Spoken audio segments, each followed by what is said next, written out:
Boa noite a todos. Agora, fazendo de conta que não conversamos muito antes, né? É uma alegria. Eu sou a Suzana, dirijo aqui o Estação das Letras, para quem ainda veio pela primeira vez, né? Não me conhece, não conhece a instituição. E é uma alegria ter vocês aqui nas nossas janelas literárias, que são as nossas rodas de leitura virtuais, não é? Aqui a leitura ela é obrigatória. A gente não fala assim no ar, a gente fala sempre com alguma coisa concreta na mão, e essa coisa concreta é sempre o texto literário que a gente expõe na tela, lê e depois conversa, né? Então, é uma coisa bem concreta e é bom porque todo mundo consegue ter uma noção de tudo que está falando. Essa é uma roda de leitura muitíssimo especial. Primeiro, temos aqui um grande autor, um dos autores da minha predileção, que é o Gabriel Garcia Marques. Assim, é um autor, quer dizer, claro que eu não estou falando nenhuma novidade, porque a grande parte das pessoas conhece, tem como referência, mas ele, de fato, é um autor da minha predileção. E depois, em segundo lugar, porque ele vai ser lido por um grande leitor, que é o João Paulo Vaz. João Paulo é escritor, quer dizer, ficcionista, né? E é nosso mestre mestre das oficinas do conto da Estação das Letras. Então, assim, nós vamos estar super bem entregues a essa leitura literalmente fantástica que ele vai fazer. Obrigada. Queria dizer a vocês que esses eventos da Estação das Letras só são possíveis, só se tornam possíveis porque temos apoios, e um deles é da nossa rede de amigos. Nós temos uma rede de amigos, e é ela também que a gente pretende começar a divulgar aqui nos nossos eventos. Tá? Então, agradecemos muito a essa rede de amigos e também aos colaboradores, né, como o João Paulo Vaz.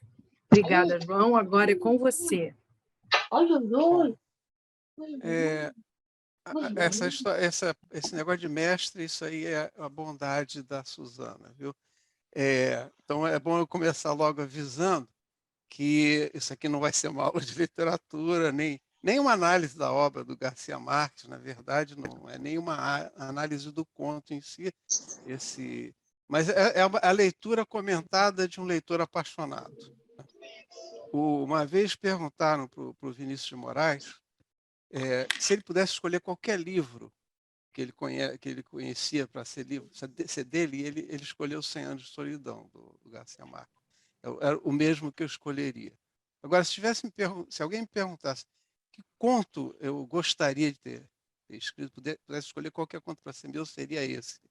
Um senhor muito velho com umas asas enormes, que eu acho ele assim maravilhoso.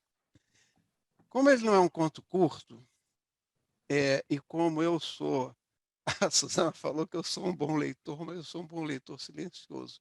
Eu sou muito ruim para ler alto.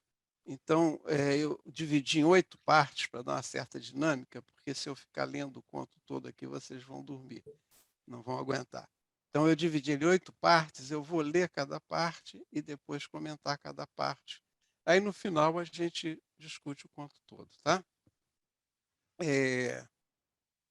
Bom, o senhor muito velho, mas foi um conto que ele escreveu em 68, um ano depois de 100 Anos de Solidão.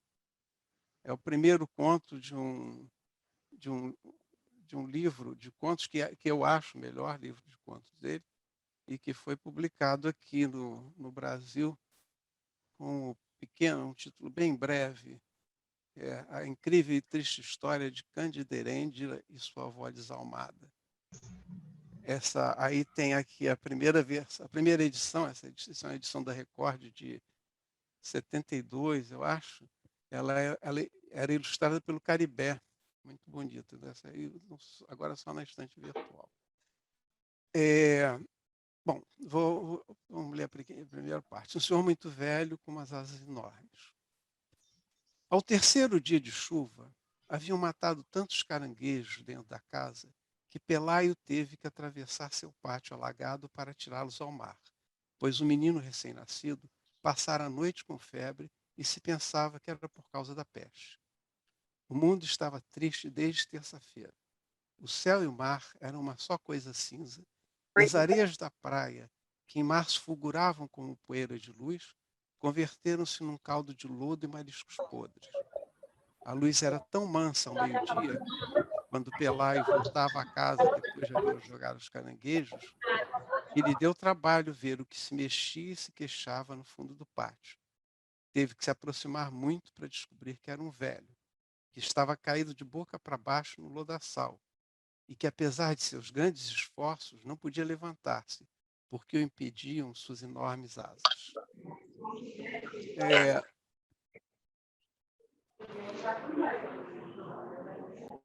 eu vou pedir, quem tiver, é bom todo mundo fechar o microfone, que o som fica melhor. Tá?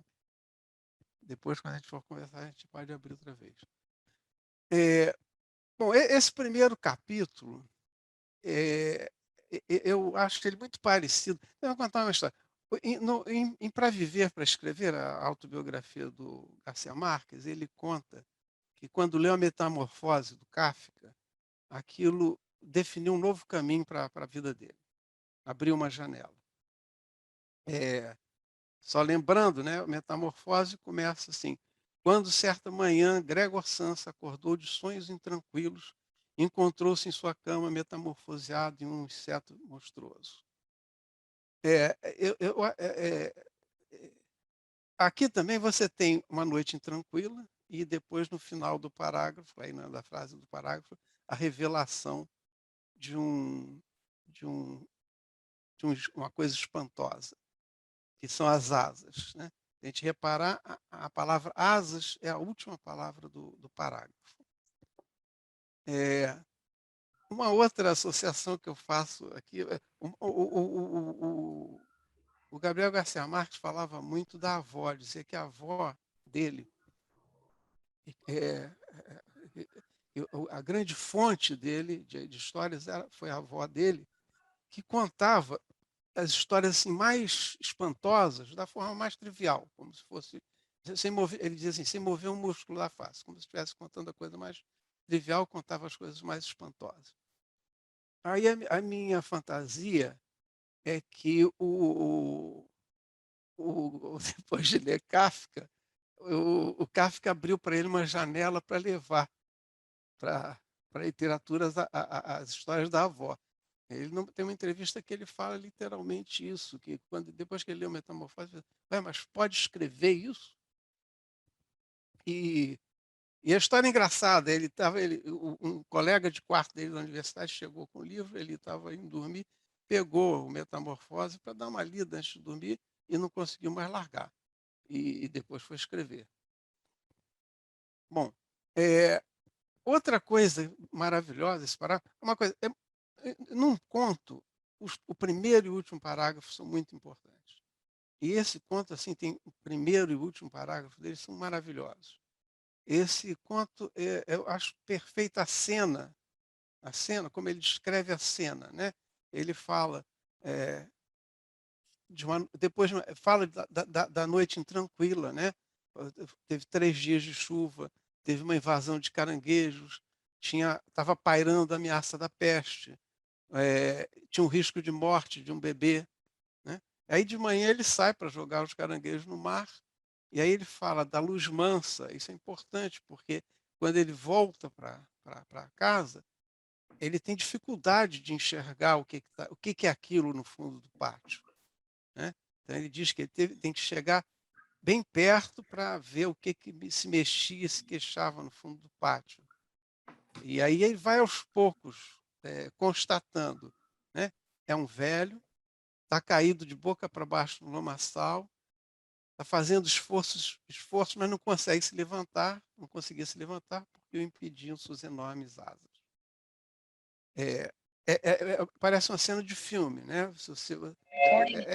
Dá para você reler a porção de vezes essa cena e ver a coisa acontecendo lá com o Pelaio, na hora que ele descobre o, o anjo, a gente não sabe bem se é anjo, mas... outra coisa que já aparece interessante que já aparece nesse parágrafo, é a marcação subjetiva do tempo que ele vai usar ao longo do conto. Ele diz assim: o mundo estava triste desde terça-feira. Isso não é uma informação precisa de tempo, porque eu não sei que dia da semana é. Mas desde terça-feira a gente imagina, então, que está lá para o final da semana. Tem uma ideia assim meio imprecisa. Né? O tempo, ele vai fazer isso depois, ele vai mostrar a passagem do tempo através desse menino, que ainda é um bebê. Né? Ele vai crescendo, vai falar de quando o menino teve catapora, quando o menino foi para a escola. As marcações de tempo vão ser sempre assim, subjetivas.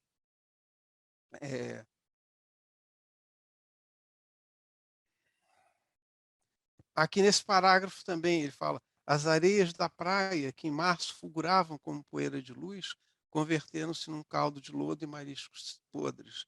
É outra marcação imprecisa.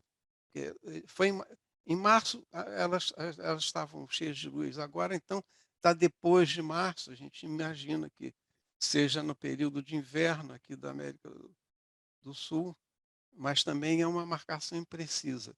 Essas marcações, a gente vai, o leitor vai assimilando elas muito mais naturalmente do que se o autor coloca uma marcação precisa de tempo, porque a coisa vai entrando muito mais pela sensibilidade, pela emoção, do que pelo racional.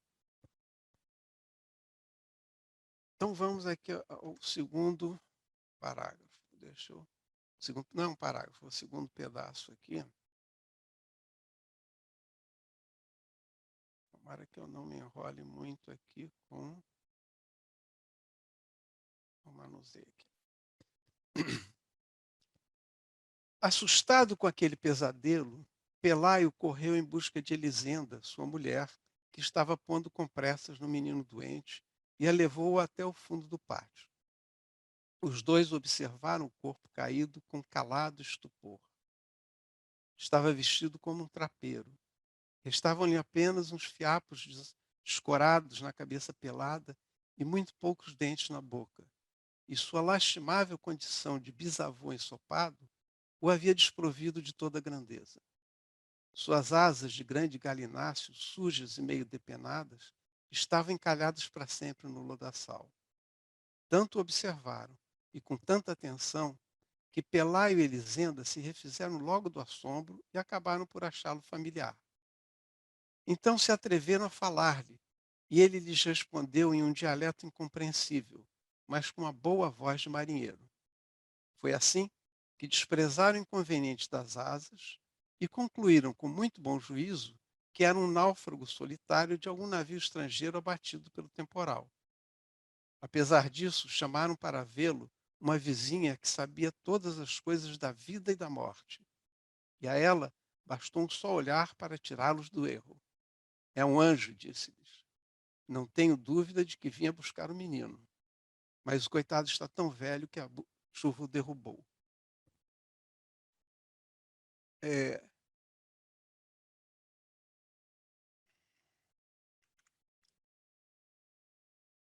Aí a gente vê, o primeiro movimento é um movimento que vai acontecer várias vezes agora nesse conto. A passagem do assombro para a familiaridade, né? A naturalização do fantástico. Isso vai acontecer várias vezes nesse. Né? Só de olhar, né? A naturalização às vezes acontece a partir da simples observação. Né? O Pelaio, tanto observaram com tanta atenção que Pelaio e Elisenda se refizeram logo do assombro e acabaram por achá-lo familiar. É um parágrafo que conta que eles ficaram... fala de espanto e estupor, mas do espanto e do estupor passa rapidamente, só pela observação, para a familiaridade, a ponto, né, de concluir que pode até desprezar as asas e pronto, é um velho só. a observação, outra coisa, um dos mecanismos que naturaliza sempre o fantástico tem uma certa ironia, tem uma certa degradação da condição transcendente do fantástico.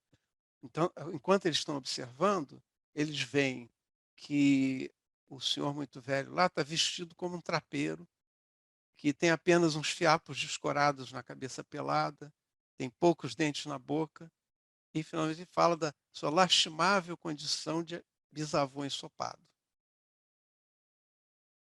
E mais, asas de grande galináceo, sujas e meio depenadas, encalhadas para sempre no lodaçal. Né?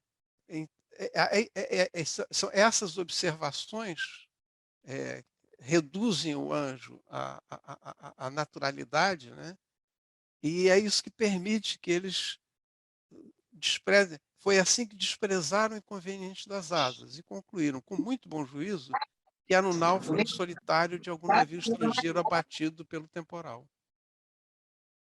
Ou seja, as asas, que é aquela coisa, o ponto fantástico que aparece no final do primeiro parágrafo, no final do segundo parágrafo, perto do final do segundo parágrafo, já pode ser desprezado como um detalhe insignificante.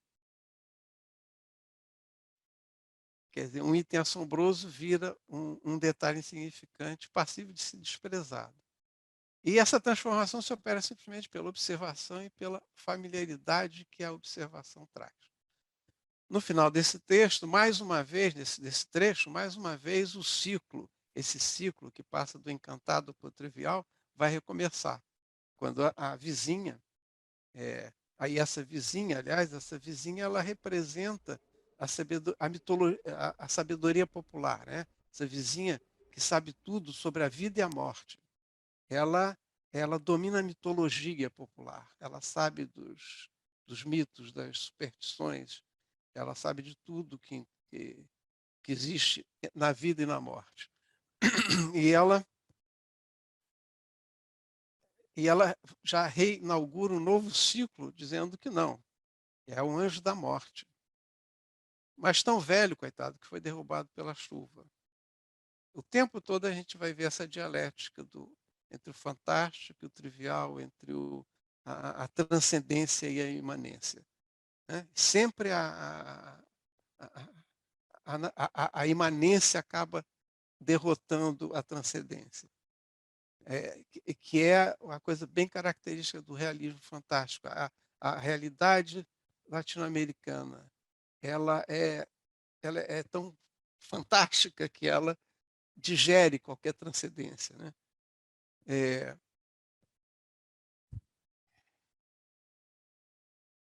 Ao longo do conto, a gente vai ver isso acontecer várias vezes. O tempo todo é a familiaridade, né, que faz essa naturalização, mas também tem um toque de humor, né, quando ele fala de bisavô ensopado, um anjo tão velho que foi derrubado pela chuva. Então, o humor também está presente no conto inteiro. E esse humor é contrabalançado com o toque de poesia que a gente viu no começo, no primeiro parágrafo, e vai voltar no final, no final da história. Vamos aqui ao próximo pedaço.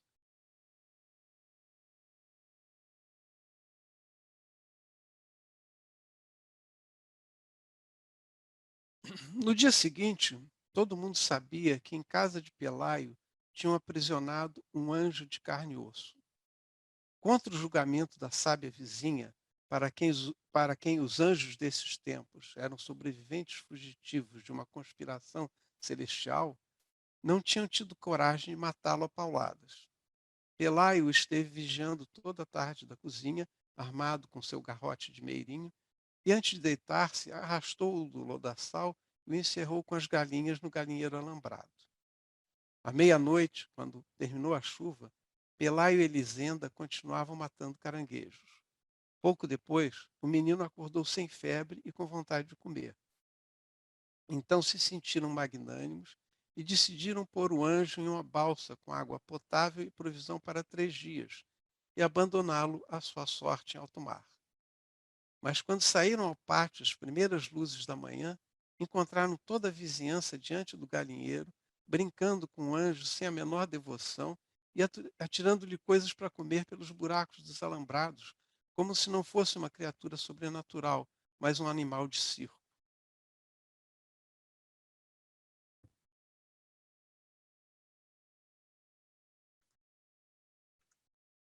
É, bom, aqui o foco passa a ser social, né? Quer dizer, a história sai do, dos dois personagens, Pelayo e Elisenda, e começa a entrar aqui a vizinhança. Mais uma vez, a gente vai ver aquilo, começa com um anjo de carne e osso, né? E vai terminar com um animal de circo, né? Mais uma vez, aquele ciclo. O anjo, essa expressão é ótima, anjo de carne e osso, porque ele o símbolo de uma síntese impossível, né, entre o fantástico e o natural. Essa relação dialética que vai permear o conto todo, que caracteriza, né, o realismo fantástico. Ao longo do conto, esse paradoxo vai ser revisitado, né? O anjo de carne e osso. E em alguma hora, tem uma hora adiante, com o médico, que ele vai ser absolutamente naturalizado. E no final a gente vai encontrar uma contradição, vai dar de cara com uma contradição irresolvível quando se pensar na possível morte do anjo. A vizinhança passou pelo mesmo processo de assombro, a familiaridade pelo qual passaram a Elisanda e o Pelaio. Então, no final, esse anjo de carne e osso, né, acaba tratado como um animal de circo. Aqui é a leviandade da vizinhança que naturaliza o sobrenatural.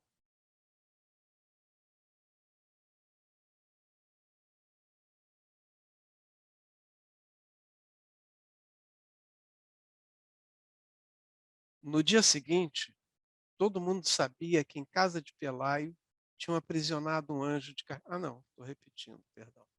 O padre Gonzaga chegou antes das 7, alarmado pelo exagero da notícia. A esta hora já haviam acudido curiosos menos frívolos que os do amanhecer, e haviam feito todo tipo de conjecturas sobre o futuro do cativo. Os mais simples pensavam que seria nomeado prefeito do mundo. Outros, de espírito mais austero, supunham que seria promovido a general de 5 estrelas para que ganhasse todas as guerras. Alguns visionários esperavam que fosse conservado como reprodutor, para implantar na Terra uma estirpe de homens alados e sábios que tomassem conta do universo. Mas o padre Gonzaga, antes de ser cura, tinha sido um forte lenhador.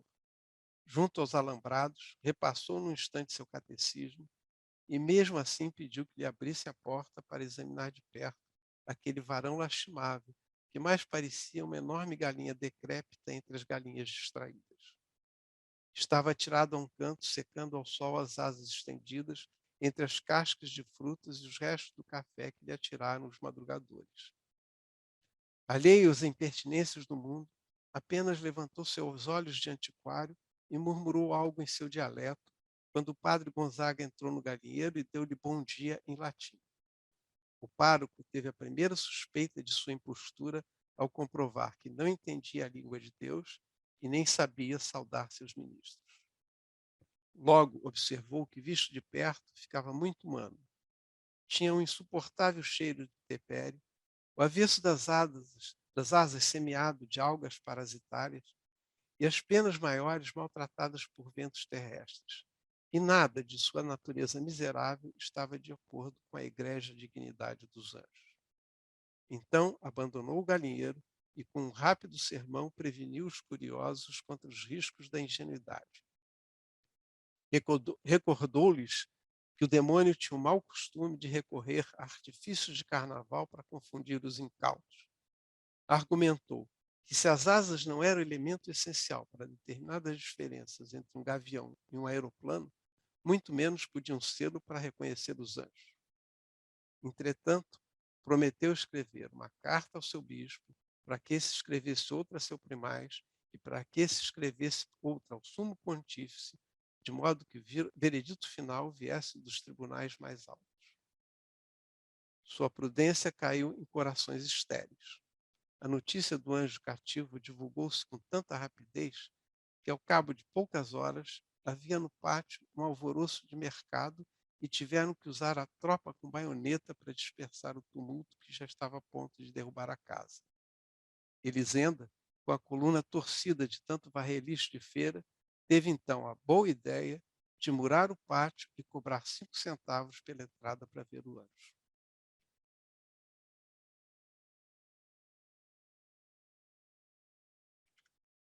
Aqui a gente tem uma escalada, né? Uma escalada da transcendência. Tem duas, aqui tem, esse trecho aqui tem duas coisas formidáveis, né? Uma é a escalada da transcendência, né? Aquela a comunidade, agora não é mais a vizinhança, é a comunidade, né? Ela passa a atuar também a comunidade, surge o aspecto político, né? Então, são curiosos menos frívolos que os do amanhecer, né? E eles recuperam agora o potencial de assombro. Os mais simples supõem que ele vai ser prefeito do mundo. Os mais austeros, que vai ser um general de 5 estrelas que vai ganhar todas as guerras. Tem os visionários que acham que ele é a semente para uma estirpe de homens alados e sábios que vão tomar conta do universo. Aí entra em cena o padre Gonzaga, que o padre Gonzaga é uma figura formidável, um personagem formidável daí, porque ele é padre, mas antes tinha sido lenhador. Então ele é um cara que tem um pé na concretude, né? Ele lida com religião, lida com abstração, mas ele é um sujeito do concreto. E ele tem uma missão de fazer a ponte entre esse concreto e o abstrato. É ele que vai falar com o bispo, que vai falar com o primaz, que vai falar com o sumo pontífice, né?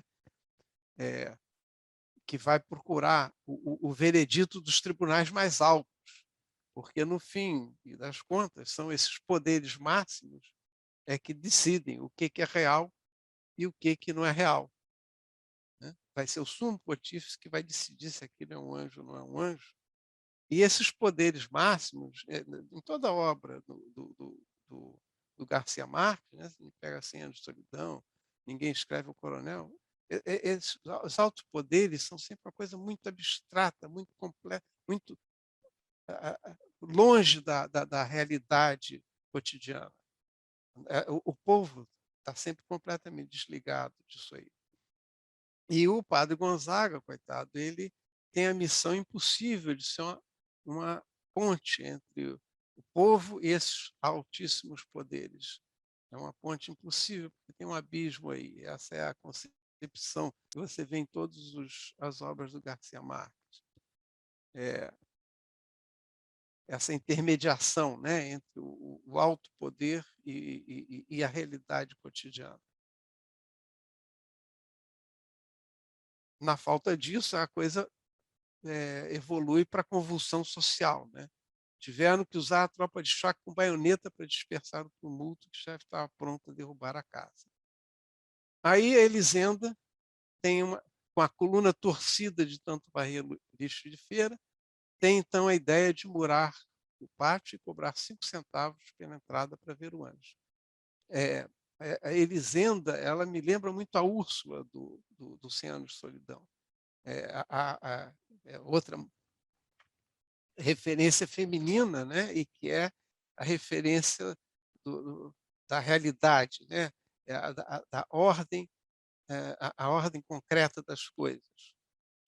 No Senhor de Solidão, vira e mexe a Úrsula que coloca, traz as loucuras do Zé Arcádio para o real, né?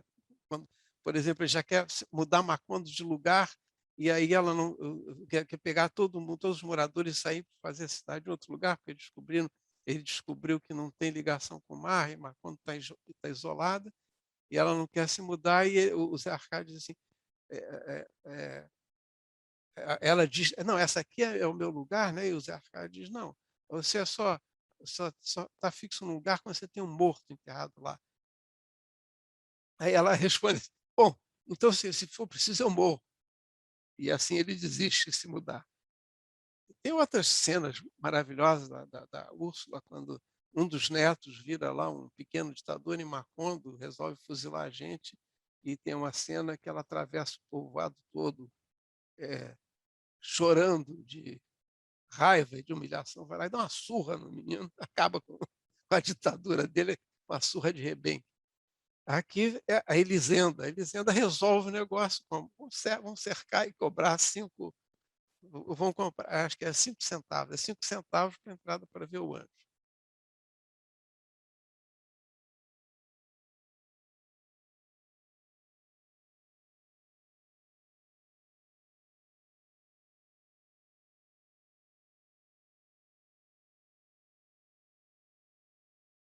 Vieram curiosos até da Martinica.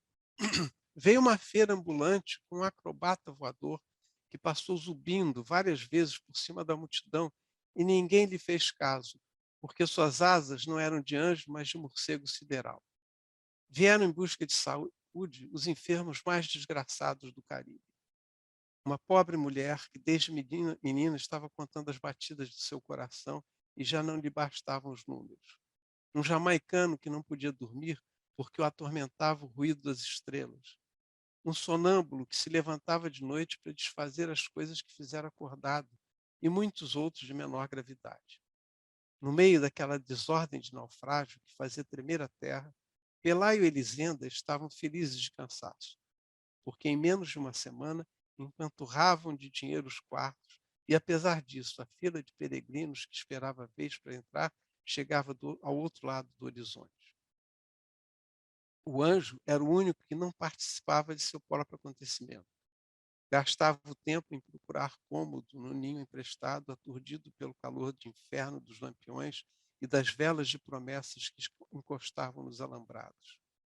No princípio, trataram de que comesse cristais de cânfora, que, de acordo com a sabedoria da sábia vizinha, era o alimento específico dos anjos. Mas ele os desprezava, como desprezou sem provar os almoços papais que lhe levavam os penitentes. E nunca se soube se foi por anjo ou por velho, que acabou comendo nada mais que papinhas de berinjela. Sua única virtude sobrenatural parecia ser a paciência, principalmente nos primeiros tempos, quando as galinhas o bicavam em busca dos parasitas estelares que proliferavam em suas asas, e os entrevados arrecavam-lhe penas para tocar com elas seus defeitos, e até os mais piedosos atiravam-lhe pedras, forçando a que se levantasse para vê-lo de corpo inteiro. A única vez que conseguiram alterá-lo foi quando lhe queimaram as costas com ferro de marcar novilhos, porque estava tantas horas imóvel que o acreditaram morto. Acordou sobressaltado, dizendo disparates em língua hermética e com olhos em lágrimas, e deu um par de asas que provocaram um redemoinho de esterco de galinheiro e poeira suja e um temporal de pânico que não parecia deste mundo. Embora muitos acreditassem que sua reação não fora de raiva e sim de dor, desde aí trataram de não molestá-lo, porque a maioria entendeu que sua passividade não era de um herói no uso de boa aposentadoria, mas de um cataclismo em repouso.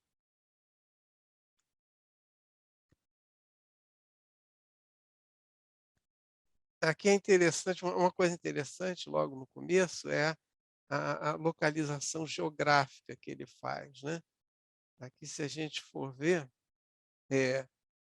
isso aqui Aracataca é a cidade onde ele foi criado, né? O Garcia Marques. Que a gente tem o Mar do Caribe. Martinica, eles vieram até da Martinica, é o extremo lá do Caribe, né? Vê que a coisa vai não crescendo, né?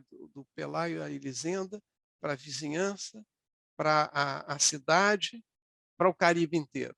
Né? Vão se envolvendo aos poucos.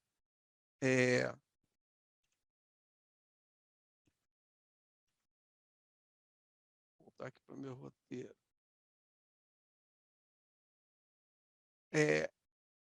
Tem uma coisa muito interessante esse ponto, o que eu acho muito interessante, que é o seguinte: o personagem, que é o personagem principal desse conto, é o anjo, ou o que for, né?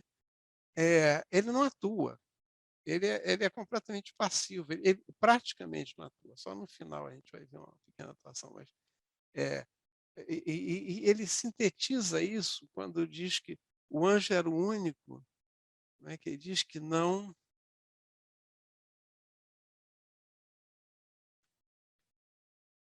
Que não participava do seu próprio acontecimento. Isso, não participava do seu próprio acontecimento. Isso é ótimo, né? Ele é um e ele é o personagem principal, né? É, os curiosos que vêm, né, desde a Martinica, os enfermos mais desgraçados do Caribe, naquela lista aparecem vários personagens de outros contos do Garcia Marques. A mulher que contava as batidas do próprio coração, o jamaicano que não conseguia dormir porque ele ouvia o barulho das estrelas, o sonâmbulo que acordava e durante o dia, durante a noite ele desfazia, acordava, durante a noite desfazia tudo que ele tinha feito durante o dia. Todos esses personagens, a função deles é mostrar que o espanto, as coisas espantosas como as asas, são comuns no Caribe. O anjo, o fantástico é uma coisa natural da região. E, enquanto isso, o Pelayo e a Elisenda já entraram lá na rotina deles, né? No meio daquela desordem naufrágio que fazia tremer a terra, Pelayo e Elisenda estavam felizes e descansados. A fila chegava, já tinha enchido quartos de dinheiro e a fila chegava do outro lado do horizonte. É, é, continua aquela naturalização, né? Acho acho que eu não comentei, mas uma figura que eu acho fantástica das papinhas de berinjela, que o, a, não sei se por ser anjo ou por ser velho, ele só comia papinhas de berinjela. E no final a gente tem essa caracterização do anjo como um cataclismo em repouso.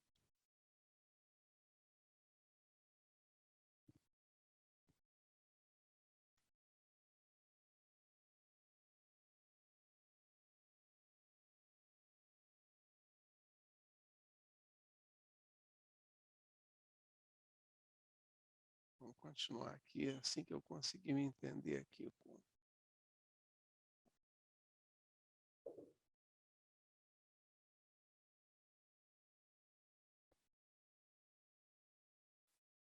Padre Gonzaga enfrentou a frivolidade da multidão com fórmulas de inspiração doméstica, enquanto esperava o julgamento final sobre a natureza do cativo. Mas o Correio de Roma perdera a noção da urgência. Gastava um tempo em averiguar se o réu convicto tinha umbigo, se seu dialeto tinha algo a ver com o aramaico, se podia caber muitas vezes na ponta de um alfinete, ou se não seria simplesmente um norueguês com asas.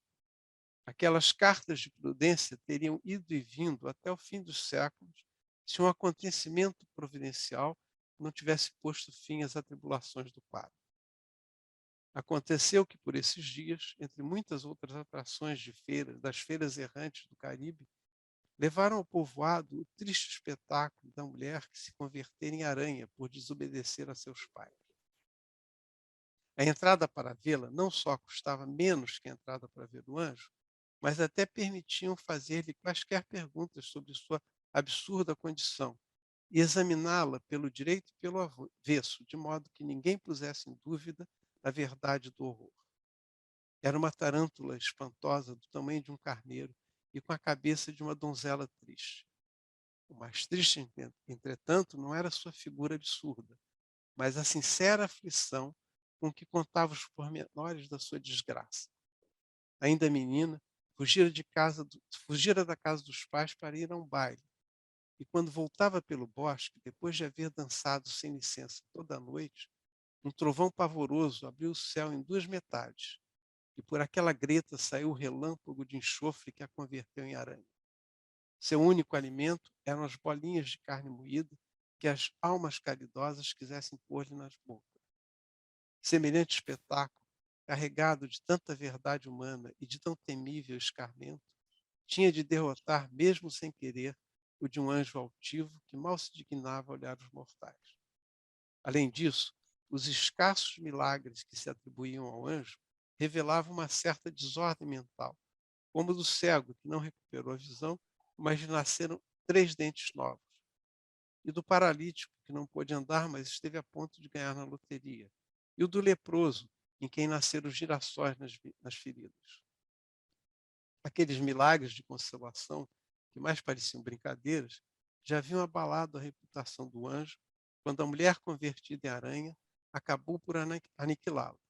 Foi assim que o padre Gonzaga se curou para sempre da insônia e o pátio dos Pelaios voltou a ficar tão solitário como nos tempos em que choveu 3 dias e os caranguejos caminhavam pelos quartos.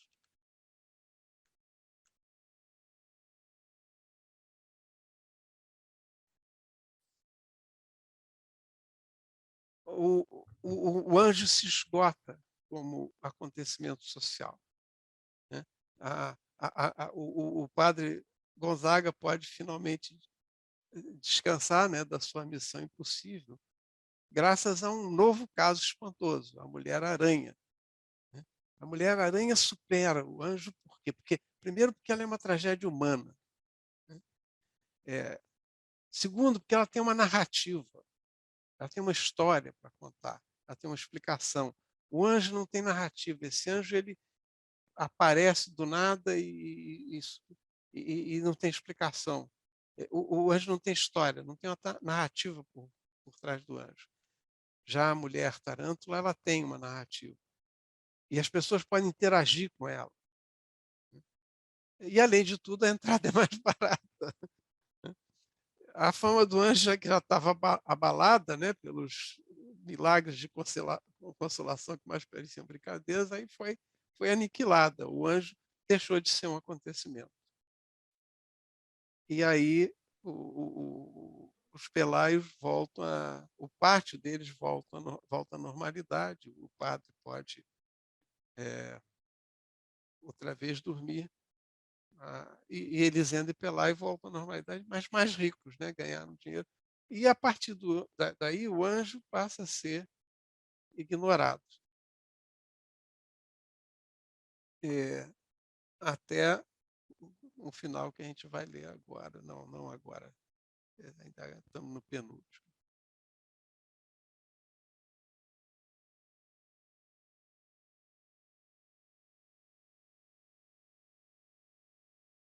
Os donos da casa não tiveram nada a lamentar.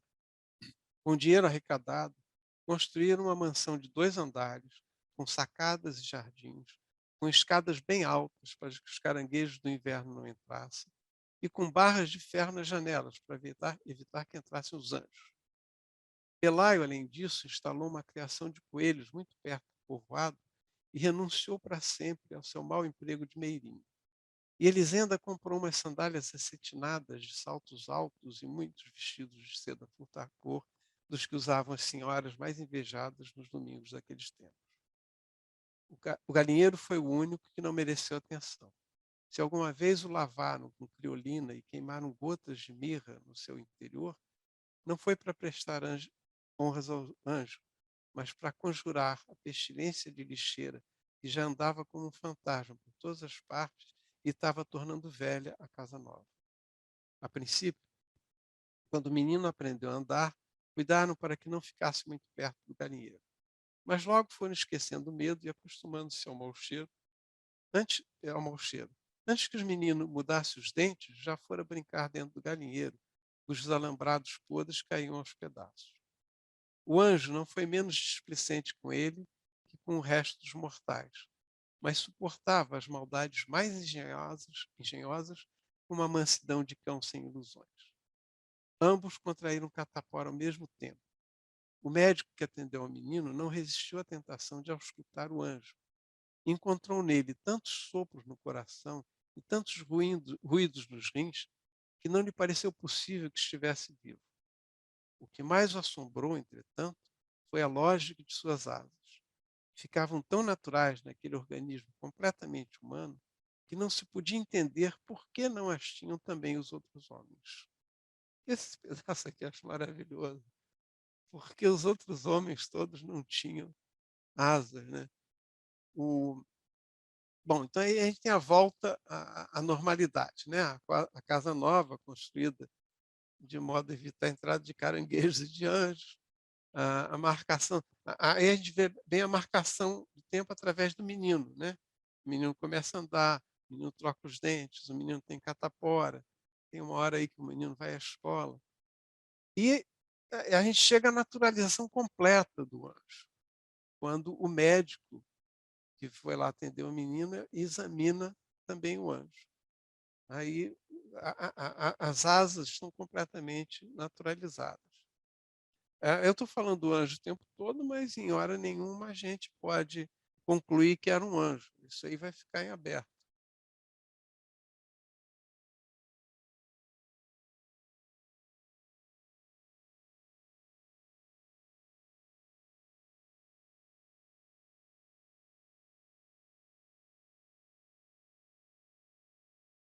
Quando o menino foi à escola, fazia muito tempo que o sol e a chuva haviam destruído o galinheiro. O anjo andava se arrastando para cá e para lá como um moribundo sem dono.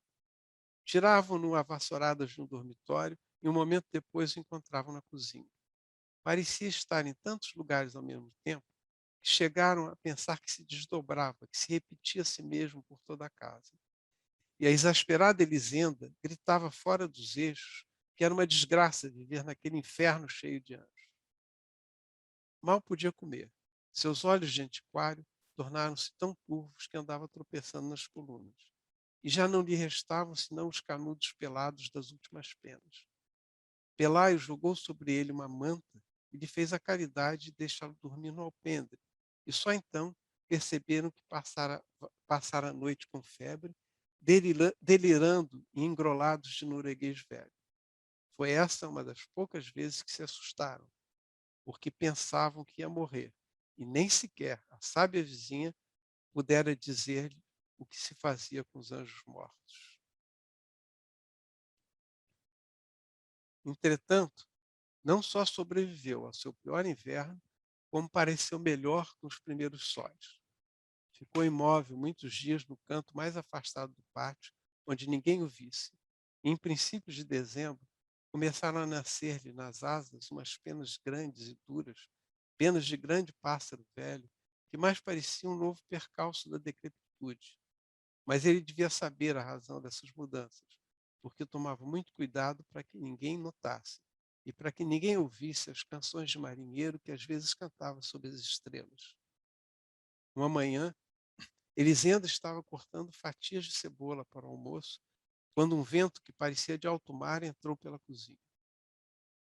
Foi então à janela e surpreendeu o anjo nas primeiras tentativas de voo.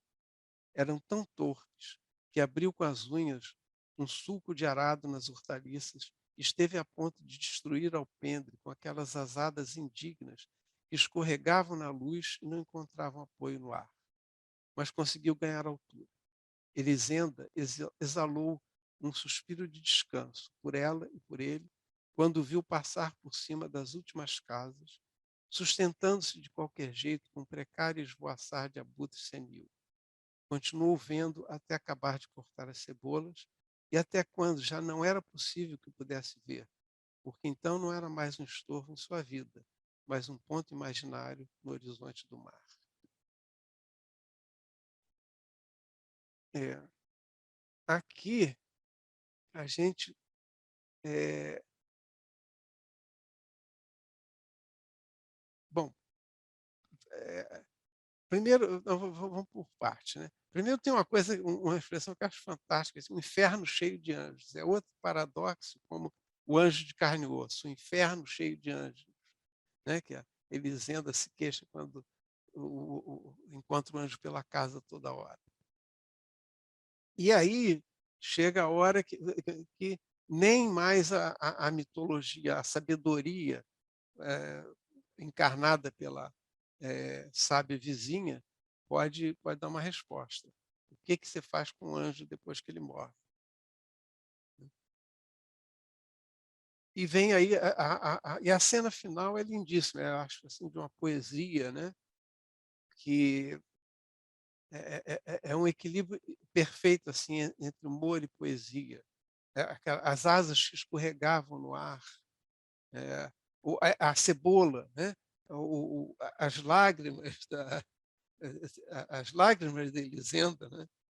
Elas são de cortar cebola, né?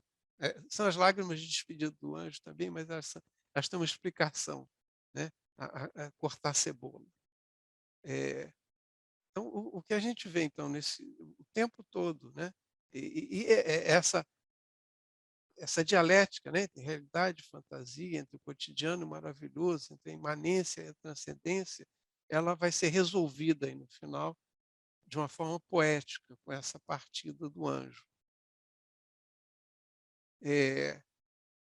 O tempo todo, quer dizer, assim, bem assim, a dialética hegeliana, né? Esse movimento da ideia, aquela asa absurda que ela sai de si própria para fazer a tese que vira antítese, depois regressa a mesma coisa até se concretizar em alguma coisa, uma síntese, alguma coisa maior. Quer dizer, agora, a gente não fica sabendo nada sobre esse anjo, de onde ele veio, para onde ele foi, aquilo, ele só tem protagonismo praticamente agora no final, quando ele voa e vai embora.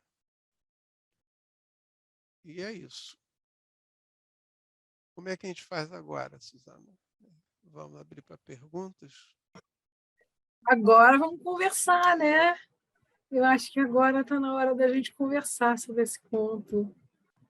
Eu tenho um encantamento muito grande, né? Quando você diz assim que o anjo veio, né? Sem explicação e vai embora sem explicação e nós ficamos sem saber nada sobre o anjo, né?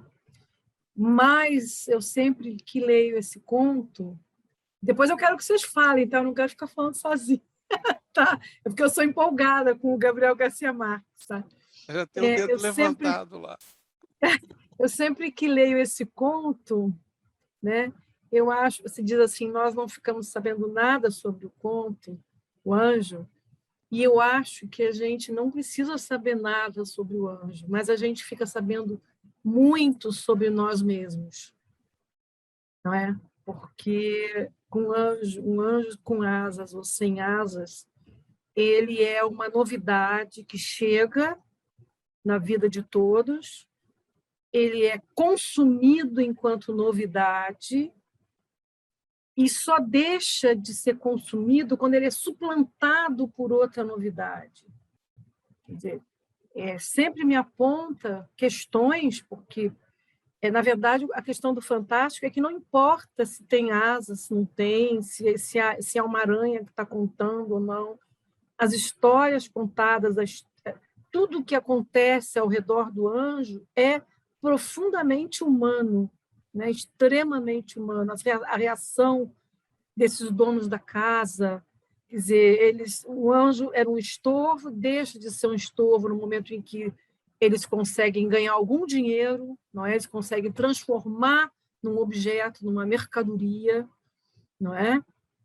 E à medida que também ele vai sendo suplantado por outras mercadorias, ele vai começando a se tornar um grande estorvo e aí ela chega ao ponto da Elisenda dizer que ela diz assim, né? É um É uma inferno, desgraça viver nesse viver inferno cheio de anjos. naquele inferno cheio de anjos. Quer dizer, essa é a dimensão, para mim, da literatura fantástica.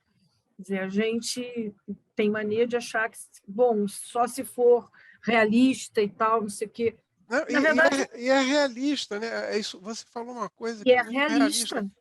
O É realista. fantástico de hoje, ele vai ser, daqui a pouco, ele vai ser superado por outro fantástico. A gente está vivendo isso há quantos anos aqui, principalmente nos últimos anos, né? cada semana tem uma Isso. notícia Cada mais dia. assombrosa e que dá a notícia, a gente vai esquecendo a notícia da semana passada, porque é um assombro cobre o outro, né? É muito... Para mim também tem uma questão, João, assim, que é bem literária, né? Num certo sentido, porque a gente, em geral, é voz corrente, né? Que o que faz parte do imaginário não pertence a esse mundo. É como se as histórias contadas se descolassem dos seres humanos que as produzem. Quer dizer, a gente só consegue pensar uma história louca dessas porque quer dizer, só consegue pensar com a realidade nossa, que é louca mesmo, que é muito louca. Por isso que o realismo fantástico é a forma que a literatura tem de falar da América Latina, eu acho. Tem uma Tá? pergunta, o Cláudio está levantando o dedo aí, quer fazer um comentário? A gente fica ouvindo o conto e tenta, quer dizer, fica sempre na cabeça o seguinte: como é que vai fechar? Como é que ele vai explicar? É um anjo ou não é um anjo? É um anjo ou não é um anjo? Eu acho que a grande pegadinha é essa. Ele, no final, ele passa o conto inteiro tirando a transcendência do anjo, mas colocando as asas nele. Ou seja, é um homem com asas, mas é natural, dentro daquela normalidade fantástica no local. E no final ele voa. Ou seja, é um homem que voa. Então a gente não sabe se é um anjo ou um homem com asas, que Um seria uma norueguês força, com asas. ou um homem supernatural com asas. O médico falou, pô, é natural. Quer dizer, essa confusão entre o transcendente e o natural que ele faz, é essa pegadinha no final. Fala assim, cara, tanto faz. Na verdade, a gente vai ficar sem saber se é um anjo, mas ele voou. Então, se você parar para pensar, fala assim, pô, mas o cara voou, voou, mas pô, isso é natural, tem uma mulher-aranha, isso aí é normal. E ele não conta para Tem gente. até o processo que as asas começam a nascer, começa a nascer penas outra vez, que são tão estranhas que podem ser um novo percalço da decrepitude, mas ele devia saber e ele fica lá no cantinho lá do pátio e canta de noite lá as músicas de marinheiro dele e depois, com algum esforço, consegue voar. Tem um processo, né, natural. Né? É muito mais legal do que se o anjo de repente saísse voando, se o cara. Né? Se ele fosse chamado aos céus, nada disso. Ele pode ser um anjo, até agora pode ser um anjo, a gente não sabe. Pode. Um Se fosse norueguês com asas. um homem com asa, isso é normal. O Alexandre Brandão quer falar. Fale, Alexandre, cadê ele? Alexandre? Alexandre?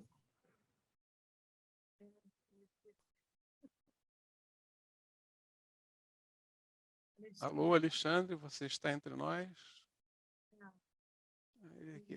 Ele levantou a mão. Ele levantou a mão, mas... Você está com o Ele não deve microfone ter desligado. aberto o microfone. É. Então, quem é o próximo que vai falar? Que vai perguntar?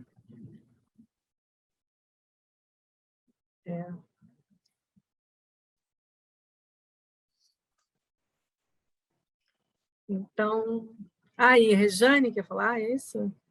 Não. Rapidinho. Posso falar? Pode?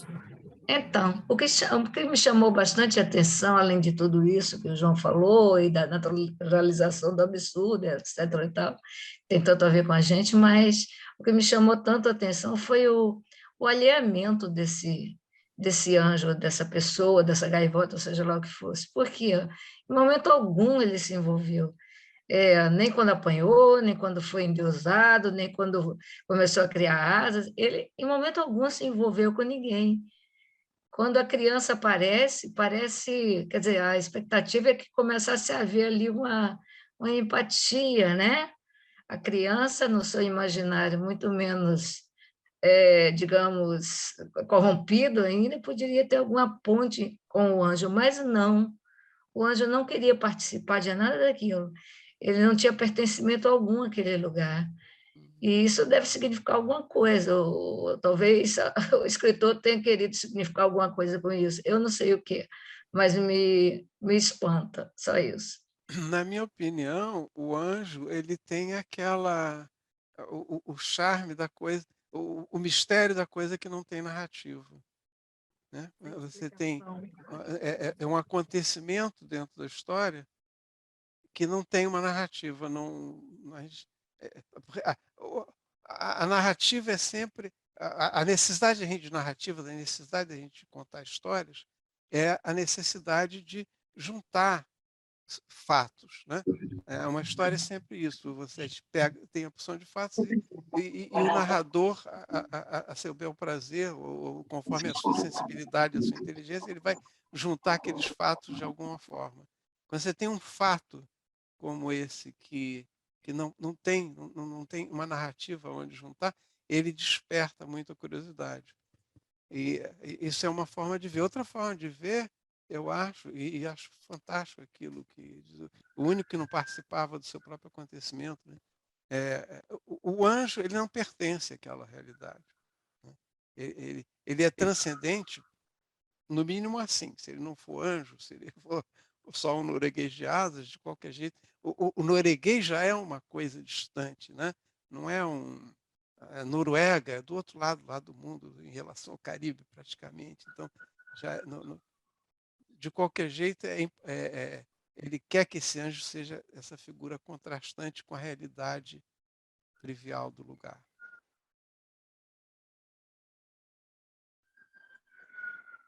Me parece que o anjo é o acontecimento, né?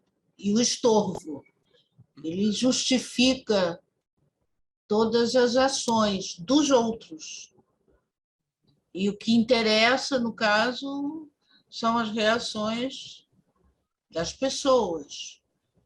Ele é apenas o acontecimento central, acho. Então, de fato, não haveria por que, me parece, ele participar. Como você diz, ele não pertence, né, àquela realidade, por mais louca que ela seja, né? É um pretexto para que a história se conte. Ele é o pretexto da história. Então, se ele falar, se ele se revelar, a história perde força narrativa. Estou pensando do ponto de vista da criação. A história perde força narrativa se o anjo se revela, né? Enfim, agora acho que apareceu o Alexandre lá, ó. Fala, Alexandre. Não, sabe o que aconteceu? Fazer um parênteses aqui. Eu estava bloqueado. Eu não conseguia nem falar, nem ligar minha câmera. Aí eu saí, voltei. Eu achei até que era uma censura a mim, mas acho que não. Mas, o que você fez para merecer isso? Diz aí. Nasci. Alguma você deve ter feito para achar isso. Eu nasci, foi o meu erro. Mas sabe o que eu estava, assim, me passou aqui pela cabeça uma coisa interessante nesse ponto, que é o homem que vê o anjo, ou esse possível anjo, e é a mulher que vê ele indo embora. Isso, assim, não parece ter motivo nenhum, mas me deixou meio assim, né? Que essa mulher ela é muito prática, né? É ela que botou o muro, que deu um jeito de ganhar dinheiro com esse anjo, é ela que acha que é um inferno de anjos, é ela que vê o anjo indo embora também. Ela é a personagem mais forte. Ela. Mas eu acho engraçado, é o homem que vê e a mulher que vê chegar e a mulher que vê sair, né? Ela que organiza a coisa, né? Ela que dá destino ao anjo.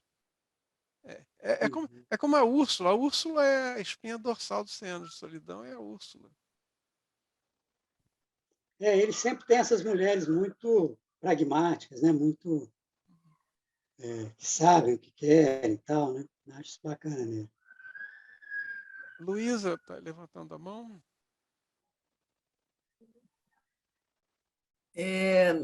Seguindo essa relação homem-mulher, oposição, né? Que o homem vê ele preso no chão do lodaçal, né? E ela vê voando, quer dizer, também uma posição, né? Não, eu ia comentar que assim, gente, as pessoas são de uma maldade impressionante, né? Assim, sentiu-se magnânima e deu água para 3 dias em alto mar. O outro como é que é? Jogava pedra para poder o anjo levantar. Assim, é de uma visão de que as pessoas são de uma crueldade atroz, né? Uma coisa assim. Enfim, muito, muito impressionante, né? Aparece a igreja também, a burocracia de A Roma. igreja Quer saber o que acontece, né? Assim, você tem muitas O leituras. Padre Gonzaga é um personagem fantástico também, é maravilhoso. ele vem, né? Ele dá um encaminhamento. Ele é cético, ele é a racionalidade, mas Ele é padre, que já mas as palavras dele caem em corações estéreis. Ninguém liga para ele, nem as o povo, nem perguntas Roma, que ninguém liga para fazem, ele. né? Se cabia numa cabeça de alfinete, isso eram discussões, já foram discussões teológicas. Não era só o sexo dos anjos que os teólogos discutiam o tamanho dos anjos, a linguagem dos anjos. O anjo, ele do ponto de vista, voltando um pouco ao que a Regiane falou, do ponto de vista do modelo clássico de conto, esse é um conto segue bem o modelo de clássico, né? Que você tem uma situação, tem um evento que desestabiliza essa situação, e a história é como é que essa situação se reestabiliza, né? Esse é o modelo bem clássico de conto. A função do anjo aí é ser o desestabilizador. Do anjo, ou do marinheiro, ou do norueguês, sei lá. É ser esse elemento que vem e desestabiliza. E ele só faz isso, ele não tem mais nenhum protagonismo. Por isso que ele não precisa interagir. É como a Susana falou, a história é sobre o povo lá, né? O anjo está lá só para deflagrar o desequilíbrio. Uma coisa interessante é que ele fala, ele remete para o negócio norueguês, né? Como se a Noruega fosse a coisa mais estranha do mundo, né? Um país com gente normal, em qualquer lugar, né? Só que é louro, filho. E assim, levando a realidade da Colômbia, a pacificação da guerra que durou 60 anos e que o Garcia Marques viveu, foi feita através de noruegueses. Mas não tinha nada, foi escrito muito antes, não tem nada a ver. Interessante essa. Mas deve ter alguma relação. Acho que o Cláudio quer falar. Cláudio, fala. Voltando ao esquema de um conto, né? Qualquer conto, se pensa sempre qual é o final. Eu acho que ele não se aventuraria a escrever se ele não tivesse bem claro o final, né, do conto. E a história inteira é fantástica, mas o final é que eu acho que é mais surpreendente, porque ele não revela para você e causa dúvida no leitor.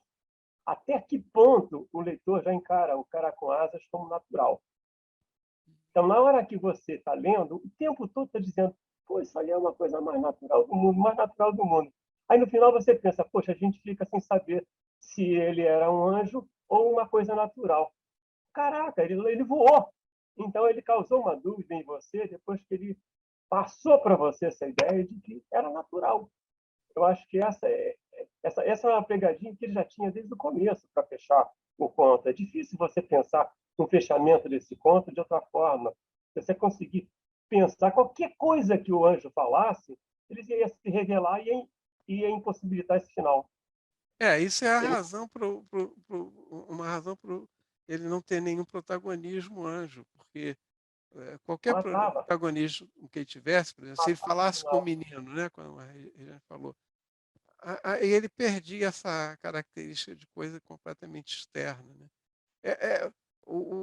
Esse conto ele usa maravilhosamente essa ideia que é um outro mecanismo mais ou menos, que a gente já pode dizer que é mais ou menos clássico, que é o evento absurdo, né? A lógica do absurdo. Você começa com um conto com uma suposição, uma hipótese absurda, e naturaliza essa hipótese, é o que é o Metamorfose. Né? A Metamorfose, o Gregor Samsa acorda virado num inseto monstruoso. Ele não vai falar nada sobre como foi essa metamorfose, por quê, não tem uma linha sobre isso. O Kafka não gostava do título A Metamorfose, e com razão, porque a história não é sobre a metamorfose, ele não fala nada sobre a metamorfose. Quando a história começa, a metamorfose já aconteceu e ele não vai voltar a ela, não vai falar nada. E é naturalizado porque a partir desse momento que ele acordou virado num inseto monstruoso, a história toda de uma metamorfose é de um realismo assim obsessivo. Em hora nenhuma, as preocupações do Gregório primeiro, ele tem dificuldade de girar na cama, porque ele não está acostumado com aquele corpo. Depois, ele é caixeiro viajante e tem uma viagem de trabalho para fazer naquele dia. E como é que ele vai, virado em barata, ou seja, o que for? Né? E depois, os problemas financeiros da família, porque ele não perdeu o emprego. É tudo assim, super, um realismo assim, acachapante.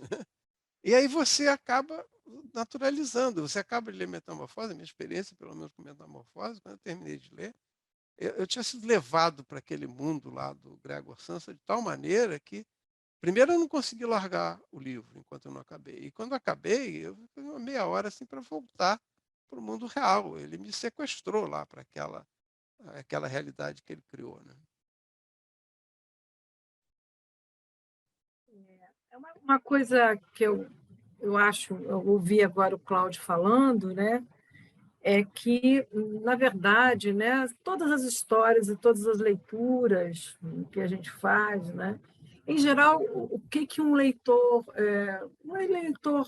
comum faz, né? Ele as narrativas são muito construídas em torno dos acontecimentos que se revelam, que se solucionam, né? Um princípio onde acontece alguma coisa que vai ser solucionada no final. E os leitores, em geral, leem quase sempre, né, na procura da solução. Quer dizer, enquanto a narrativa e o que acontece de importante é durante a narração. Então, muitas vezes as pessoas leem muito com essa, né? E afinal, o que é o anjo? E de repente perdem. Eu não estou falando que é o Cláudio que faz isso, tá, Cláudio? Estou dizendo que, em geral, as pessoas fazem isso, né? Então, quando apareceu a literatura fantástica, quando surge, né, esse texto, que é um texto que foi uma grande novidade no momento que surgiu, né, as pessoas ficavam achando que não haveria, que era uma loucura, que não haveria interesse tão grande, porque não havia uma solução para os enredos malucos, né? A gente estava agora há pouco, eu e o João, comentando sobre um outro conto desse livro, que é O Afogado Mais Bonito do Mundo. É no mesmo livro. Né? A história de um homem que aporta um afogado que aparece num povoado. As mulheres recolhem esse afogado e se apaixonam por ele, se apaixonam pelo morto. Tá? Esse é o argumento da história. Quer dizer, a ponto dos maridos terem ciúme do morto. Elas cuidam, enfeitam, dão um nome para ele, Estevão. Então, é muito louco isso. E é outro elemento que chega de fora sem explicação. Ninguém sabe de onde é que chegou aquele afogado, por que ele é do tamanho que é. Ninguém sabe nem fica sabendo. Muito parecido com o anjo. Né? Enquanto isso, os conflitos acontecem, os conflitos humanos, os impasses, é isso que é o propósito da narrativa, né? É contar a vida humana, né? Os impasses, os amores, os ciúmes. Esses homens são tomados de um ciúme enorme, de um morto, de um homem que está até cheirando mal. Ele começa a incomodar uma certa hora, porque já, né?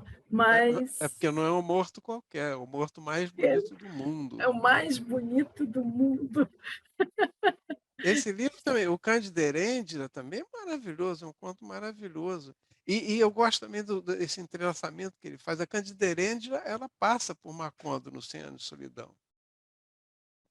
A avó da Cândida Heréndira passa por lá. Ela aparece no 100 Anos de Solidão. Como são de personagens de outros contos, eles aparecem lá. A mulher que contava as batidas do coração, o jamaicano que não conseguia dormir porque ouvia o barulho das estrelas. Legal também porque realmente numa cidade, num local em que a situação normal é a casa ser invadida por caranguejos, mesmo caindo um anjo para chamar a atenção, entendeu? Porque se o normal é isso, isso é normal. Eu vi isso na Ilha Grande. A época da reprodução dos gaiamuns, de você andar na rua, é difícil não pisar em caranguejo. Existe isso, é fantástico e existe. Então, só mesmo caindo anjo, João. Para poder desestabilizar, porque se o estável é isso. Não, pois porque aí é que eu acho que esse tipo de literatura é super importante para nós, porque ele aborda a realidade fantástica da América Latina. É verdade. Agora, o anjo é grotesco, e essa figura do anjo ela se contrapõe a tudo que a gente imagina, que a gente sabe, da realidade, entre aspas, né? O que é um anjo. Uhum. Né? O anjo é grotesco e ele causa um certo nojo por causa disso. Mas no realismo fantástico acontece muito isso, né? O grotesco está sempre presente. O anjo não é nada angelical. Afora, ele tem... isso também é um negócio... A única coisa que ele tem de sobrenatural é a paciência. Ele tem uma paciência infinita. Mas quem disse que é anjo, cara? Não é, de repente não é anjo, não. Não, sei lá, o que for, né? Mas se for um norueguês com asas, também... Pode ser. Né? Você tem uma aranha com cabeça de gente. Não é nada. Um cara com as asas a mais, comparado com uma tarântula com cabeça de mulher, imagina. Uma história ainda, né? Tristíssima. Luísa, quer falar? Bom, até posso, mas não acho que eu esbarrei sem querer, sei lá. Também a história da Mulher da Aranha é uma coisa assim tão boba, e de repente um castigo tão malévolo, né? Dançou sem permissão, é tão louco. Isso deve ser uma lenda, deve ser alguma coisa que ele parece viu lá da avó dele. Parece um monte de contos de fadas. Parece um monte de contos de fadas dela no bosque, que nem Chapeuzinho Vermelho, que desobedeceu a mãe e bailou a noite inteira lá também. Provavelmente, talvez ele tenha ouvido essa história da avó dele. O que me parece, o João, é que na hora em que entra a história da mulher com a aranha, ela vem com a narrativa, né? Isso. E o vilarejo some nesse parágrafo, né?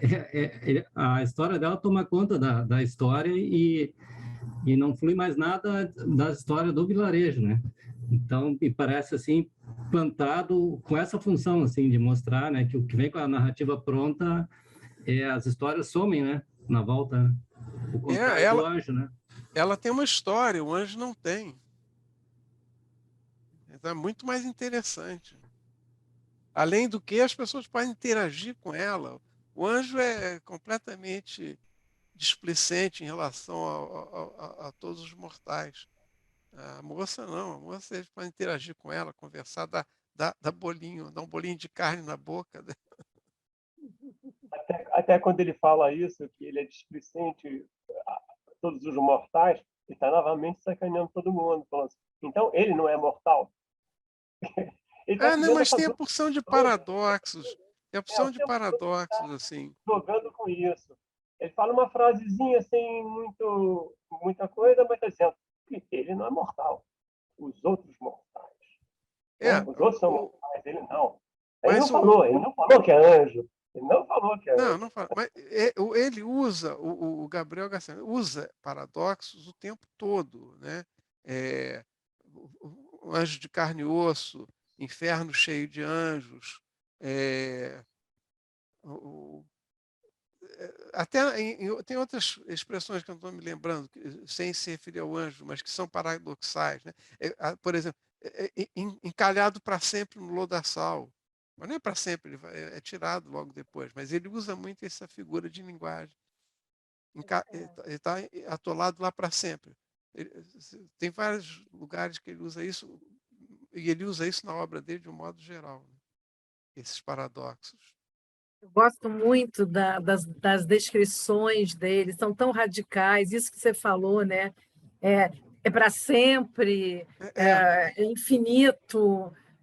Se é um anjo, o anjo é velho, né? Então ele diz assim, os olhos de antiquário. Olhos de antiquário. Aquilo é lindo, isso é lindo. Os olhos de antiquário. É uma descrição tão maravilhosa da velhice do anjo, né?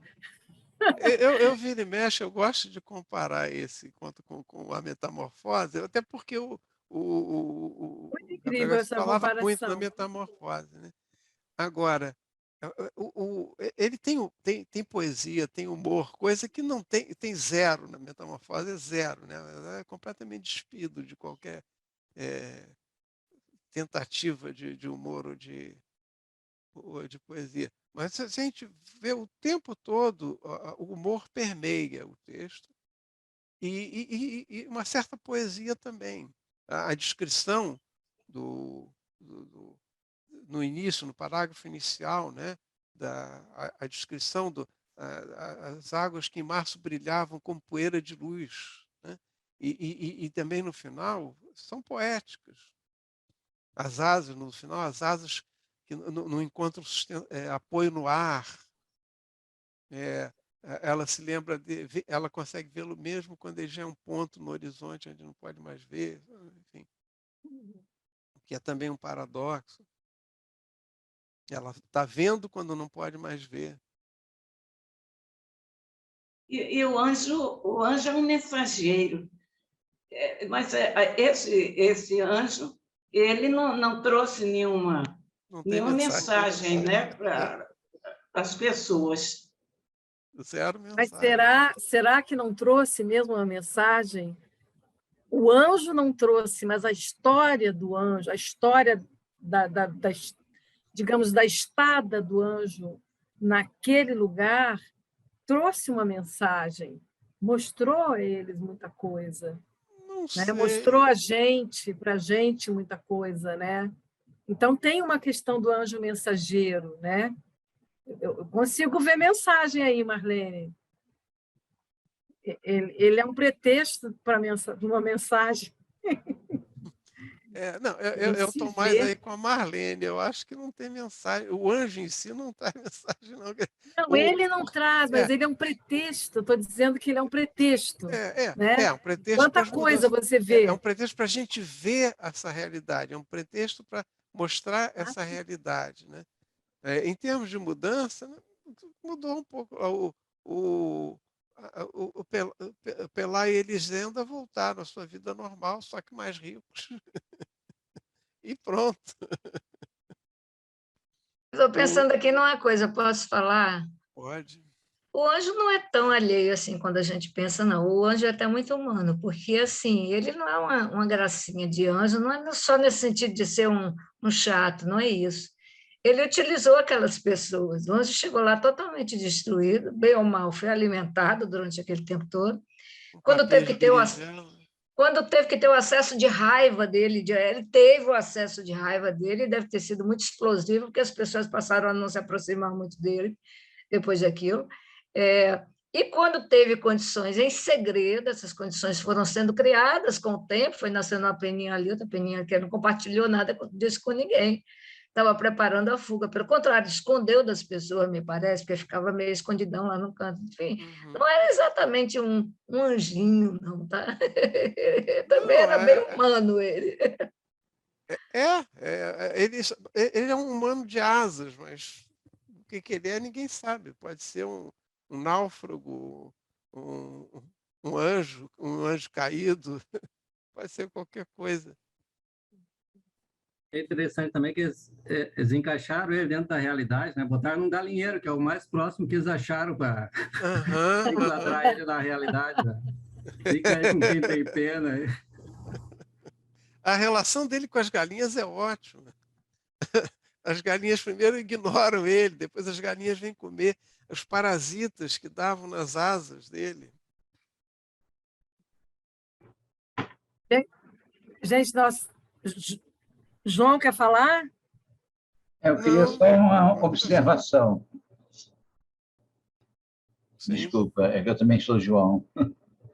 É o João Roberto. É assim, eu achei muito interessante uma coisa. Acho que o tempo todo, com poesia e com ironia, me pareceu, ele fala de maldades humanas, e muitas maldades. E aí, quando o anjo vai ser esquecido, é porque o poder sobrenatural, ou divino, ou do que faz uma enorme maldade sobre a menina que dançou à noite, caindo sobre ela como um raio, né? E transformando ela, enfim. Aí também quando o poder vem lá de cima, é maldade. Eu achei isso, assim, muito real, porque a gente vê dia a dia essa maldade acontecer em quem, enfim, nas pessoas, no correr das relações, e a gente assiste muito a um poder que a gente não sabe se é anjo ou se é gente, né? Se é divino, se é religioso, ou se é estatal, também fazendo um monte de maldade, né? Isso eu achei assim, muito real. Achei que com poesias, com coisas para a gente pensar, para não saber se o cara é anjo, se o cara não é anjo, mas ele é vítima de um monte de maldades, né? Ele consegue fugir disso aí, talvez usando todas essas pessoas que são más com ele, né? Inclusive o próprio momento que ele se rebela, que ele coloca medo nas pessoas, né? Então, mesmo que as pessoas tenham dúvidas se é por maldade ou por dor, né? Isso eu achei muito integrante, porque acho que é bem real. Achei, foi o que me chamou muita atenção. Nós estamos já chegando no final do nosso encontro com o Gabriel Garcia Marques. Queria assim, passar a palavra para o João, para ele fechar. Se alguém quiser fazer alguma pergunta, eu acho que ainda dá um tempinho, né, Tatiana? Dá ainda, talvez, mas estamos já no finalzinho, então, se alguém quiser fazer algum adendo. Eu acho que hoje eu falei demais, mas é empolgação com o Gabriel Garcia Marques. Tatiana está sendo requisitada lá. Estou vendo ali com a Mariana. Larga isso. João, então vou passar a palavra para você, tá? E, enfim, dizer para vocês que a gente tem, antes de passar para o João, né, que a gente tem sempre uma programação enorme, né, gratuita. São pelo menos 3 eventos mensais, as nossas janelas literárias, né? Próximo evento é o concerto de poesia, que vai trazer a Cláudia Roquete Pinto, uma poeta, vem ler seus poemas para nós e conversar conosco. Vai ser no último sábado desse mês agora, tá? João, com você para as despedidas. Obrigada pela presença, tá, gente? Obrigada por estarem aqui nesse trem aqui da leitura da Estação das Letras. Não, obrigado pela presença. Recomendo fortemente esse livro, A Incrível e Triste História de Cândida Erendira e Sua Avó Desalmada. Essa edição que eu mostrei no começo, ela é pena, não tem mais, mas pode ser encontrada na estante virtual. Ela é bonita, ela tem gravuras do Caribé, foi ilustrada pelo Caribé. Mas tem uma edição nova aí também. Eu queria acrescentar uma coisa. O João, que fez a leitura, o João é um ficcionista fantástico. Ele tem um livro cujo título é Greg Sun, ou seja, quer dizer, é o nome do personagem da Metamorfose, tá? E é um belíssimo livro que vocês encontram na Amazon, enfim, eu não sei ainda onde mais se encontra, mas acho que na Travessa também, né? E ele tem outros livros, o João, Sex Masters, 5 outras histórias, A Mão do Chefe, 7 Estações, e outros livros juvenis e infantis. Então, esse leitor é um grande leitor, mas é, sobretudo, um grande escritor. Obrigado pelo marketing, obrigado pelo marketing. O Greg Sun é uma viagem também nesse... Eu tenho paixão por essa coisa do absurdo, então foi uma reescrita do Metamorfose atualizada, muito modesta. Muito modesta. São Paulo Vaz. Tá bom. Mas o que eu queria ter escrito mesmo era 100 anos de solidão. Eita! Eita, João. Só ele, né? Eu e o Vinícius também queria ter escrito 100 anos de solidão. Pena que o Gabriel Garcia Marques já escreveu. Gente, muito obrigado. Fico muito feliz de ter vocês todos aqui para ouvir sobre uma coisa que eu gosto tanto. Beijo em todos. Bom fim de semana.